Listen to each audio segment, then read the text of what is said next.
Hello बच्चों, आप सब कैसे हैं? बढ़िया हैं। चलिए, तो इससे पीछे वाली क्लास में हम लोग देखे थे कि शासन क्या है। तो अब हम लोग शासन क्या है या फिर सरकार किसे कहते हैं, ये हम लोग सारी चीजें बातें किए थे। तो आज जो हम लोग बात करेंगे कि सरकार और शासन में मतलब गवर्नमेंट और गवर्नेंस में मतलब क्या डिफरेंसेज होती है, तो वो सारे टॉपिक पे हम लोग बातें करेंगे। उससे पहले मैं आपसे कुछ बात करना चाहता हूँ। जैसे कि सभी को बधाई हो। जैसे कि मैंने आप लोगों को बताया था सबसे फर्स्ट क्लास में कि किस तरीका से संशोधन होती है, किस तरीका से सेंट्रल को क्या अधिकार होता है, ये सारा हमने ये भी बात किया था कि मूल ढांचा में जो है सांसद छेड़छाड़ नहीं कर सकती है। तो ये मैं आपको अभी प्रेजेंट करंट का मतलब इशू बता रहा हूं आपको। ये अभी प्रेजेंट में किस तरीका से, जैसे सुप्रीम कोर्ट ने जैसे बॉन्ड होती क्या है, ये होता क्या है, मैं ये बताना चाहता हूं। तो मैं सिंपल से शब्दों में बताना चाह रहा हूं कि ताकि अगर कोई जो रिक्शा चलाने वाला भी हो या तो फिर कोई ऐसे पर्सन जिन्होंने कभी शब्दों का भी ज्ञान ना हो, जैसे कि प्राचीन काल में हमारा बोला जाता था कि मतलब पढ़ने का जो ज्ञान अर्जित करने का वो मतलब 3-4 टर्म होता था।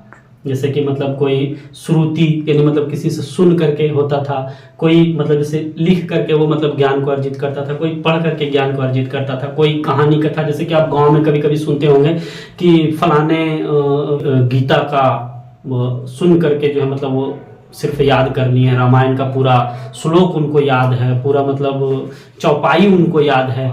तो इस तरीका से ये श्रुति परंपरा जो है, ये श्रुति परंपरा लगभग में मान के आप चले तो सभी धर्मों में रहा है, चाहे जैन हो, बौद्ध हो, मुस्लिम हो, ईसाई हो, पारसी हो, शैव हो, जो भी हो, सारे में हुआ। सनातनियों में जैसे फॉर एग्जांपल अभी जो ये मुस्लिम समाज में आप अगर देखेंगे तो ये ज्यादा करके पहले जो है मतलब श्रुति परंपरा से मतलब जो है कुरान का अध्ययन करके और उसे अपने आप मेमोराइज करते थे, मेमोरी को में सेव करते थे।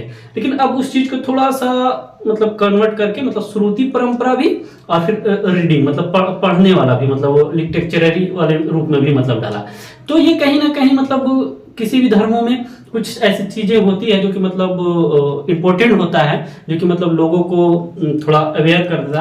तो मैं बताना आपसे ये चाह रहा था कि मैंने आपको सबसे फर्स्ट कक्षा में, सबसे फर्स्ट लेक्चर में मैंने आपको बताया था कि किस तरीके से सुप्रीम कोर्ट जो है मतलब वो बताएगा कार्यपालिका को कि आप ये गलत कर रहे हैं, ये चीज सही नहीं है। जैसे फॉर एग्जांपल मैं आपको आज से 60 साल पीछे ले जा रहा हूं, मतलब उस दौर में आप जाइए, इमेजिन कीजिए अपने आप को। मेरे पास मतलब नेचर ने मुझे ऐसी कोई सुपर पावर दे दिया और मैं आपको वहां विजुअलाइज करने के लिए वहां ले जा रहा हूं आपको, ये आप मान के चलिए। आप चले जाइए नेहरू जी की सरकार में, जब फर्स्ट अमेंडमेंट हुआ था सबसे पहला, तो जबकि सोचिए कि मतलब उस वक्त आप सोचिए कि मतलब सुप्रीम कोर्ट उसे कुछ नहीं कर सका। फर्स्ट अमेंडमेंट जब किया गया तो सुप्रीम कोर्ट उसे कुछ नहीं कर सका। आप ये फील कीजिए, ये मतलब आपका न्यायपालिका है, ये न्यायपालिका है आपका, ठीक। ये मान के चलिए आपका कार्यपालिका है, ये कार्यपालिका है। यहां आपका नेहरू जी है, यहाँ कोई भी मान लीजिए कि न्यायमूर्ति हैं अपना वो मतलब सुप्रीम कोर्ट का, सुप्रीम कोर्ट का कोई भी न्यायमूर्ति मान लीजिए कि आपका है वहां बैठा हुआ, मुख्य न्यायाधीश जो है आपका वो वहां बैठे हुए हैं। अब सोचिए कि जो उस वक्त का जो मतलब कार्यपालिका न्यायपालिका का जो मतलब इमेज था, मतलब एक आदमी वो है जो कि मतलब अंग्रेजों की शासन को मात देकर देश को आजाद कराया, और एक वो पर्सन है जो कि एक संवैधानिक न्यायिक पद पे मतलब पदासीन है। अब सोचिए कि इनका कद विशाल रूप है, मतलब इस तरीका से, मतलब ये मतलब एक इमेजिन कीजिए आप कि मतलब एक व्यक्ति वो पर्सन है जिन्होंने देश को आजाद कराया, देश के दुश्मनों से लड़ा और उसे मतलब हर क्षेत्र से उसे मात दे करके उसे देश से बाहर किया और अपने आप को स्वतंत्रता हासिल किया। तो वो एक पर्सन वो जिन्होंने देश के मतलब इनकी छवि देश में मतलब नेहरू जी की छवि उस समय इस तरीके से था कि मतलब इन्होंने देश को पूरा आजाद कराया, मतलब सभी लोगों के सम्मान, मान सम्मान, आदर भाव। अब सोचिए कि ये पर्सन जो जज है तो ये इनके प्रति तो कहीं ना कहीं ये जितना भी मतलब पढ़े हो या जो भी हो उस वक्त, जितना भी इंटेलेक्चुअलिटी हो इनके अंदर, जितने भी इनके अंदर मोरालिटी हो, जितनी भी इनके अंदर जो है सहानुभूति हो, लेकिन फिर भी इनके सामने नतमस्तक ही होंगे। क्यों? क्योंकि इन्होंने जिस तरीका से अपने आप को इस देश को बनाने में, एक देश को एकजुट करने में, इस देश को मतलब गुलामी से आजादी दिलाने में जो योगदान दिए हैं, उस कारण से इनकी भूमिका बहुत ही सराहनीय और इज्जत और सम्मान के रूप में थे। कोई इन पे जो है मतलब उंगली नहीं उठा सकते थे, तो वो था। और आज का जो कार्यपालिका है, आज की जो कार्यपालिका है, आज की कार्यपालिका है, इसका जो आप विजुअलाइज करेंगे तो मान के आप चले, अब आज की जो न्यायपालिका है उनकी कद लगभग मान के चले कि सेम है। जिस तरीका से आप इस देश में बड़े पले, पढ़े लिखे और जनता के द्वारा चुन करके आप कार्यपालिका में उनके लिए कार्य करने के लिए जब पदासीन हुए हैं, उसी तरीके से न्यायपालिका भी उसी सेम एज का, जो ख्याति आपने प्राप्त की वही ख्याति इन्होंने प्राप्त की, पढ़ लिख करके आगे बढ़े हैं ये भी। तो अब जब आप कोई गलत काम जनता के हितों में और कॉन्स्टिट्यूशन को बदलने में जब आप करेंगे, तो न्यायपालिका सीधे आपको टॉर्चर करेंगे कि भाई जिस समस्या में देश को आप डालने वाले हैं, जिस समस्या में आप जनता को डालने वाले हैं, तो हम भी तो कुछ हैं, हमारा भी तो कोई दायित्व है, हमें भी तो कोई अधिकार है, या फिर हमें सिर्फ ये जो बनाई गई है एक कॉन्स्टिट्यूशनली बॉडी, तो सिर्फ मतलब क्या एक चश्मा पहन करके देखने के लिए हमें बैठाया गया है कि हमारे भी कोई दायित्व है, हमारे भी कोई सत्ता है, हमारे भी कोई अधिकार है, हम भी तो आपको कुछ कह सकते हैं। तो उसी प्रकार से ये आप विजुअलाइज कर सकते हैं। तो ये अभी प्रेजेंट का जो हाल है, तो यही तो हम बता रहे थे कि इलेक्टोरल बॉन्ड क्या है। तो ये सिंपल सी बात ये समझे कि जितनी भी देश की दाम्पत्ति हैं, दाम्पत्ति के मतलब समझ जाइए, वो लोग जो पूंजीवाद का एक हुजूम है। जैसे मैं एक कॉन्सेप्ट आपको बताता हूं, आपको क्या लगता है कि इस देश को कौन लोग चलाते हैं? इस देश को वो पूंजीपति लोग चलाते हैं। आप क्या खाएंगे, क्या पिएंगे, क्या पहनेंगे, क्या ओढ़ेंगे, कब कहाँ जाएंगे, कब आप क्या खरीदेंगे, ये सब डिसाइड करते हैं आपको ये पूंजीपति लोग। आपका तो सिर्फ पैसा होता है और आपका सिर्फ अट्रैक्शन होता है। पहले जो होता था इकोनॉमिकल, पहले जरूरत के हिसाब से सामान को बनाया जाता था, लेकिन अब सामान को बना करके जरूरत को पैदा किया जाता है। पहले था समाजवाद, अब है बाजारवाद। इस तरीका से मतलब सामान को बना के पहले डिमांड और सप्लाई होता था, अब सप्लाई करके डिमांड की जाती है। यानी अब चीजों को बना करके मार्केट में इस तरीका से पहुंचा दी जाती है कि आप ऑटोमेटिकली उस चीज की अगर जरूरत नहीं भी है तो आप उसे लेने का कोशिश करेंगे। तो ये हो गया बाजारवाद, ये हो गया पूंजीवाद। तो आइए हम लोग इस पे बात कर रहे थे। इसमें होती ये है कि जितनी भी बड़ी बड़ी फाइनेंशियल कंपनियां या नवरत्न कंपनियां या जितने भी उद्योगपति या पूंजीपति हैं, वो सब क्या करते थे कि एसबीआई में जाकर जो है मतलब चंदा करते थे, और वो चंदा मतलब जितना पैसा दिए उसमें थोड़ी सी कुछ प्राइवेसी होती थी, गुप्त होती थी। वो पैसा, वो चालान वगैरह सारा चीज काट करके और वो वहां जमा कर दिया जाता था। और वो जिस पार्टी को डोनेट करना चाहते हैं, जैसे फॉर एग्जांपल मान लीजिए कोई कांग्रेस को करना चाहा, कोई तृणमूल को करना चाहा, कोई बीजेपी को करना चाहा, सबकी अपनी अपनी मान्यता है। तो वो सारे लोग जो है मतलब कि जिसको भी देना चाहें तो वो एक सीक्रेट होती थी, वो फॉर्म फिलअप करके और पैसा जमा कर, जिस तरीके से आप पैसा बैंक में अपने अकाउंट में जमा करते हैं उस तरीके से वो जा करके एक बॉन्ड पे से पैसा जमा कर देता था। और जिस पार्टी को आप डोनेट कर रहे हैं वो रिसीविंग आपको मिलेगी, उस पार्टी को आप जाकर दे दीजिए और वो पार्टी जो है फिर वो रिसीविंग बैंक को देगा, फिर वो पैसा वहां से भजा देगा। तो इस तरीका से ये काम होता था। फॉर एग्जाम्पल आप मान के चले कि चेक ही मान ले आप, ये एक तरह का चेक ही है कि हमने आपको अपना सिग्नेचर, अकाउंट नंबर ये सब करके चेक अपना काट दिया आपको, अब जाकर के आप भजा लीजिए। तो बस उसी तरीके से एक समझिए एक बॉन्ड था ये। तो ये मतलब इसका कार्य था। तो इसी तरीका से सुप्रीम कोर्ट ने कल ही जजमेंट दिया है कि ये मतलब अनकॉन्स्टिट्यूशनली है, इसे मतलब खारिज करते हुए एसबीआई को फटकार लगाया है कि ये जो हो रहा है ये गलत है, और सरकार को भी फटकार लगाया कि ये गलत है और आप 24 घंटा के अंदर सारा जो है मतलब आप उसे पूरा मीडिया या कॉन्फ्रेंस या किसी भी माध्यम से आप जो है मतलब पूरे देश के सामने उसे उजागर करें कि कितनी पार्टी को क्या कैसे क्या आया नहीं आया, कितना पैसा आया है, वो सारा चीज। तो ये सुप्रीम कोर्ट से एक डाटा मांगा गया है कि आप मतलब किस तरीका से कौन से पूंजीपति से कितना पैसा लिए हैं और किस पार्टी को आपने कितना पैसा दिए हैं, वो सारा चीज आप जो है मतलब पूरा एक डाटा जो है अपना आप इलेक्शन कमीशन को सौंपें। इलेक्शन कमीशन जो है वो अपने वेबसाइट पे पूरा उजागर करे, पूरा विस्तार रूप से कि कितना पैसा कौन से दाम्पति, कौन से उद्योगपति, कौन से मतलब कारपोरेट घराना, कौन सा नवरत्न कंपनियां जो है मतलब किस सरकार को कितना फंडिंग किया है, कितने, ये सारे डाटा जो है मतलब वो देंगे वहां, ताकि देश को पता तो चले कि इतनी महंगाई बढ़ कैसे रही है, क्या ऐसा कारण है। कहीं ऐसा तो नहीं कि जिस तरीका से ईस्ट इंडिया कंपनी जब 16 ईस्वी में जब भारत फिजिकली रूप से जब आया था, उसी तरीका से कहीं ऐसा तो नहीं कि मतलब इस देश के जो पूंजीपति हैं, जो पूंजीवाद का जो कार्य कर रहे हैं, जो बाजारवाद पे जो मतलब पूरे नींव रखने की जो कोशिश कर रहे हैं, ये पता तो चले कि देश के गरीबों को खून तो नहीं चूस रहे हैं। 10-12 लोग तो ऐसा तो नहीं है कि जो कि मतलब देश के सिस्टम को हिलाने की शक्ति डेवलप करना चाह रहे हैं। कहीं ऐसा तो नहीं फिर से वही अंग्रेजी शासन का वहां फिजिकली रूप से था, तो यहाँ कहीं ऐसा ना हो कि जो सामाजिक रूप से फिर से मतलब उसी ओर हम चले जाएं। तो ये कहीं ना कहीं एक सुप्रीम कोर्ट का बहुत ही सराहनीय, बहुत ही हिम्मत भरी ये निर्णय थी कि आप मतलब बताएं, आप हमें पता तो देश की जनता को पता तो चले कि जो मतलब पूरे जो मतलब देशवासी जो आपका है, आप पे बिलीव करके मतलब सिर्फ 500 लोगों पे बिलीव करके आपको संसद में भेज दिया है कि आप हमारे लिए नियम बनाएं, आप वहां जाएं, हम देश की संपूर्ण संसाधन आपके जिम्मे सौंप दिए। आप पे मैं बिलीव करता हूं कि आप जो भी करेंगे हमारे हित के लिए करेंगे, देश के हित के लिए करेंगे, समाज के जोड़ने के लिए करेंगे, देश को आगे बढ़ाने के लिए करेंगे।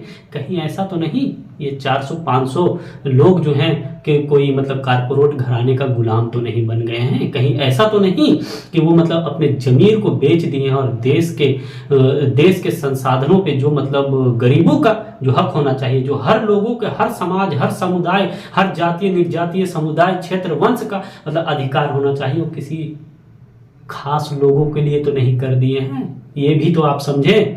पता नहीं क्या होगा, मैं थोड़ी बेबाक हूँ, मैं बोलना जो सच तथ्य होती है मैं वो बोलना चाहता हूँ। इस वीडियो को अपलोड करने के बाद क्या होगा वो मुझे नहीं पता, लेकिन इतना आप जान कर रहे हैं कि मैं सच का साथ हूँ और ये हमारी एक पहचान भी है हमारी कि मैं सच के साथ ही जीता हूँ और सच के साथ ही मरूंगा, चाहे जो मुझे उससे कोई फर्क नहीं पड़ता। लेकिन जो हकीकत है वो मैं आप लोगों के सामने लाता रहूंगा। आप अच्छे से मेहनत करें, पढ़े लिखे, आगे बढ़े और अपने अधिकारों के लिए लड़े। जिंदगी में कभी कुछ ऐसी चीज होती है जिसे मांगी नहीं छीनी जाती है। तो आप अपने अधिकारों को पहचानें, आप अपने आप को पढ़ें, आप अपने आप को एक वक्त का खाना कम खाएं, लेकिन कुछ भी ना अगर मिले जिंदगी में पढ़ने के लिए, स्कूल भी अगर आपने नहीं देखा तो कम से कम इस संविधान में जो आपको आजादी दी है, ये संविधान जो आपको आजादी दी है, इसे कम से कम एक बार भी पढ़ें। नहीं पढ़ सकते, आपके पास टाइम नहीं है, आप निजी जिंदगी में व्यस्त हैं, तो मैं तो कोशिश कर रहा हूं ना, आप सुन तो सकते हैं। चलते फिरते उठते बैठते किसी भी टाइम सुने, अपने अधिकारों को जाने, अपने अधिकार से मांगने की कोशिश करें। सरकार के आंखों में आंखें डाल कर ये बोले कि ये हमें अधिकार है।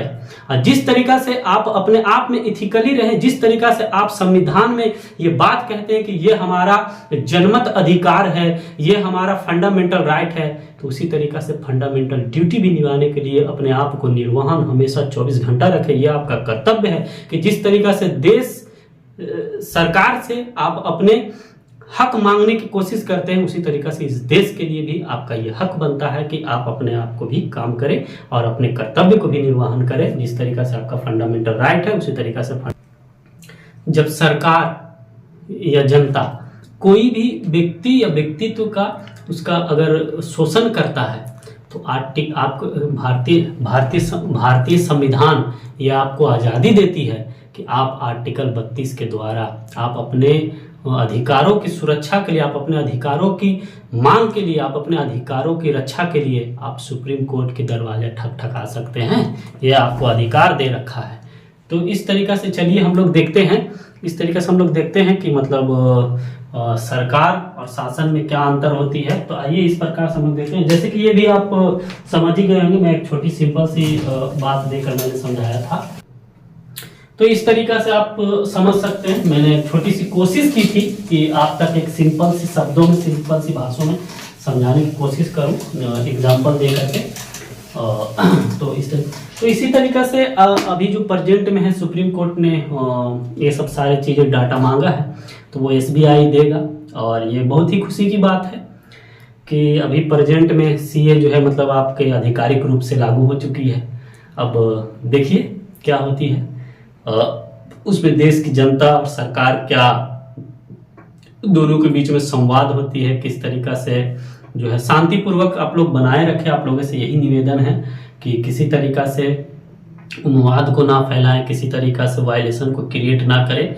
जो भी आपकी समस्या है आप डिस्ट्रिक्ट लेवल पे कलेक्ट्रेट में जाएं, वहां जा करके अपनी बातों को रखें शांतिपूर्वक। अगर आपकी इच्छा है, आपके लगता है कि आपके अधिकारों का हनन हो रहा है, तो बिल्कुल ही शांतिपूर्वक, जिस तरीका से डॉक्टर B.R. अम्बेडकर ने आपको कॉन्स्टिट्यूशन में आज़ादी दी है और जिस तरीका से हमारे श्री महात्मा गांधी जी ने जिस तरीका से आपको उस बरतानिया हुकूमत के खिलाफ सिर्फ एक मतलब डंडा और एक नंगा वस्त्र सिर्फ धारण करके वो व्यक्ति बिना हथियार उठाए वो दिखा दिया कि मतलब वो लंगोटी वाला और एक सिर्फ लाठी वाला क्या कर सकता है। तो उन्हीं की विचारधाराओं के साथ शांतिपूर्वक जो भी है आप अपनी बातों को सरकार के जो माध्यम है आपके पास, जैसे कि कलेक्ट्रेट माध्यम हो गया, वो बातों को आप पहुंचाएं। आपको अगर लगता है कि हमारे साथ गलत हो रहा है तो आप शांतिपूर्वक विचार विमर्श करने की कोशिश करें। किसी तरीका से कोई ऐसी वायलेशन, कोई ऐसी घटिया उन्माद किसी ना करें, किसी की बहकावा में नहीं आए। जो भी हो अच्छे से, ये देश आपका है, ये देशवासी आपका है, ये सरकार भी हम सभी का है। यहाँ की जितनी भी रिसोर्सेज है प्राइवेट सरकारी सारे हम सब अपने घर वालों का है, ये हमारा अपना घर है, ये हम सभी का है। तो किसी तरीका के कोई ऐसी उन्माद ना करें, ये आप लोगों से रिक्वेस्ट है हमारी।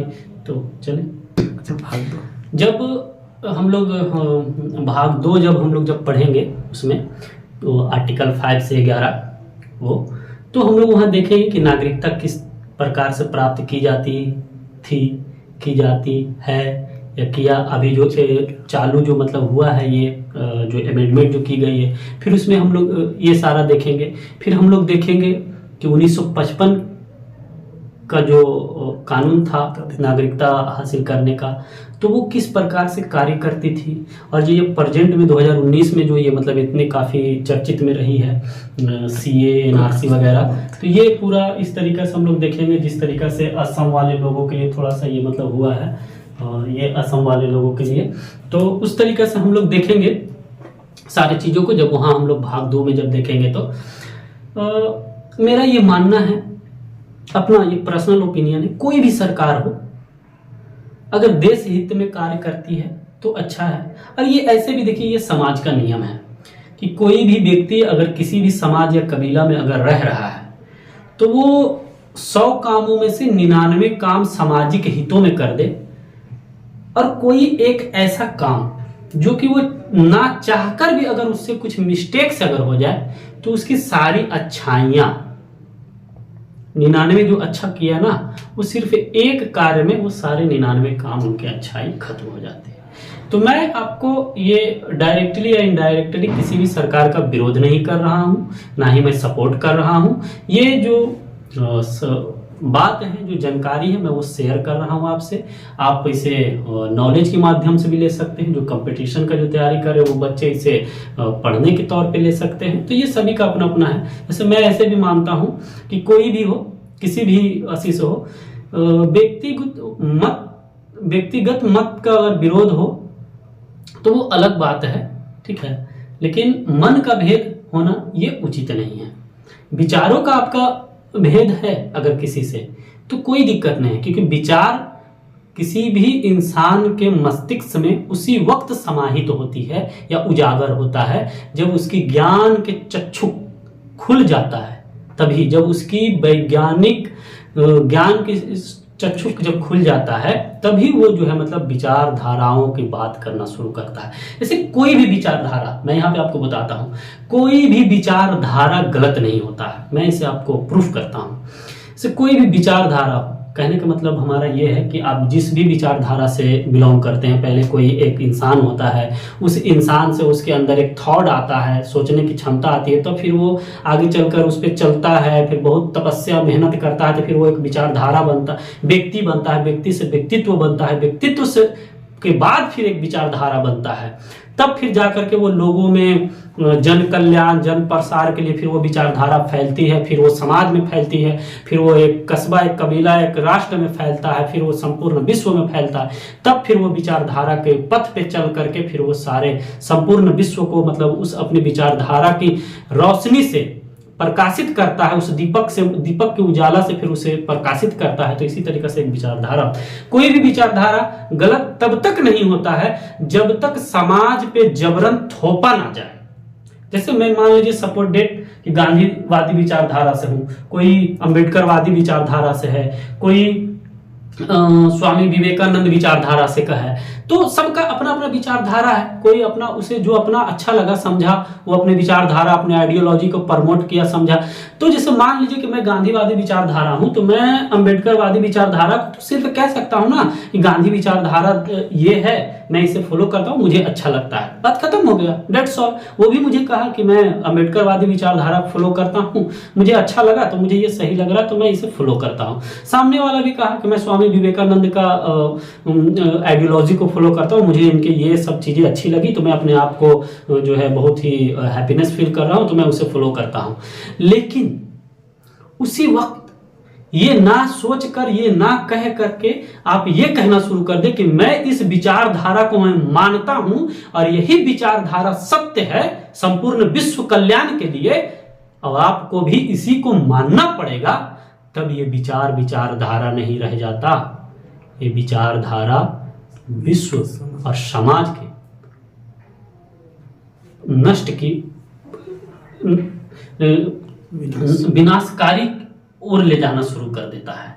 तो ये कहीं ना कहीं ये रहा है, जैसे किसी भी धर्म या पंथ का ही मैं अगर आपको एग्जांपल दूं तो ये इसी तरीका से रहा है। तो ये कहीं ना कहीं ये चीजें आपको जो है अब प्रेजेंट सिनेरियो में देखने को मिलेगा। ये हर समाज, हर समुदाय की मैं बात कह रहा हूं आपको, ये नहीं कि कोई पर्टिकुलर एक ही है, ये हर जो है मतलब फिरका परस्ती वाले लोगों में मतलब है, हर रिलीजन में ये चीज है, जिसके कारण से आज हमारे देश का मित्रता सौहार्द पे कटाक्ष हुआ है। जैसे कि हम बातें करेंगे, बहुत सारी बातें करने की है, मैं बताऊंगा वो सीरीज में जैसे जैसे आती रहेगी। चलिए, best of luck, thank you so much. आगे क्लास की ओर बढ़ते हैं।